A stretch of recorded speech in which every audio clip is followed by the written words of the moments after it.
আজ শেয়ার করব অনেক রিকোয়েস্টের একটি রেসিপি, যেটা তৈরি করতে লাগবে না whip cream, heavy cream, custard powder. ঘরে থাকা মাত্র দুধ আর চিনি দিয়েই কিন্তু এই রেসিপিটা তৈরি করে নিতে পারবেন। একদম মন কলিজা ঠান্ডা করার মতো একটি রেসিপি।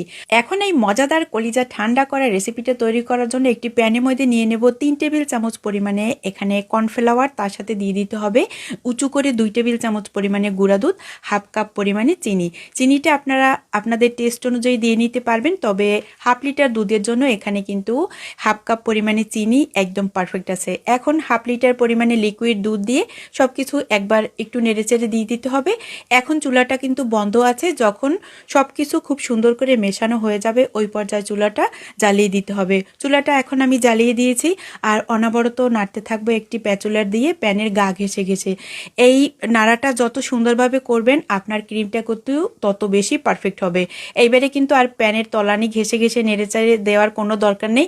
এখন শুধু হাই আঁচে রান্না করে নিলেই হবে। মোট কথা এই দুধটাকে জাল করে ঘন করে নিতে হবে আরও 3 থেকে 4 মিনিটের মতো হাই আঁচে রান্না করব। একটু পরই দেখবেন যে এটা কর্নফ্লাওয়ার দেওয়ার কারণে এটা অনেক বেশি ঘন হয়ে গেছে। এখন চুলাটা আমি বন্ধ করে দিব আর একটু পর আরও অনেক বেশি ঠান্ডা হয়ে ঘন থকথকে হয়ে যাবে। দেখতে পাচ্ছেন অনেক বেশি ঘন হয়ে গেছে। আর এখন এইদিকে নিয়ে নেব একটি মিক্সিং জগ। যখন এই ক্রিমটা খুব সুন্দর করে ঠান্ডা হয়ে যাবে ওই পর্যায়ে কিন্তু মিক্সিং জগে দিয়ে দিতে হবে, নয়তো গরম গরম দিলে কিন্তু ব্লেন্ডারটা আবার নষ্ট হয়ে যেতে পারে।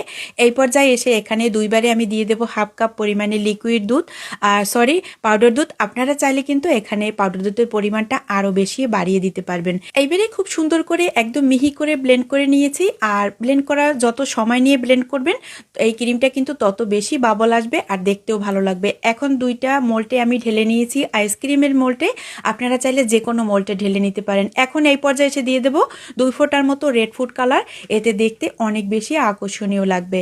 এখন যেই মোল্টে আমি ঢেলে নিব, তো একদম উপর থেকে দুইটা ক্রিম মানে রেড ফুড কালারটা আর একদম হোয়াইট কালারটা একসাথে ঢেলে দিতে হবে। সেক্ষেত্রে কিন্তু এরকম দুইটা লেয়ার হবে যা দেখতে কিন্তু আকর্ষণীয় লাগবে।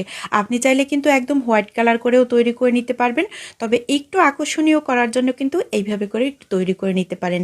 একদম দোকানের মতো হবে দেখতে আর খেতেও ভালো লাগবে। তো এখন আমি একটা ফয়েল পেপার নিয়েছি, ফয়েল পেপারটা দিয়ে একটু র্যাপ করে দেব যাতে ভিতরে কোনো বাবল হাওয়া বাতাস ঢুকতে না পারে আর কোনো রকমের গন্ধ না আসে। তো এখন দেখতে পাচ্ছেন অনেকেই তো এতক্ষণে বুঝতে পেরেছেন যে আমি কি তৈরি করছি। আর যেই আপুরা এখনও বোঝেন না তারা ভিডিওটা একটু কষ্ট করে দেখবেন।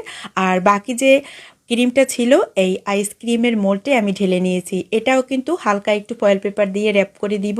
ভালো করে র্যাপ করা হয়ে গেলে একটি চাকুর সাহায্যে একটু কেচে দিয়ে এখানে কিন্তু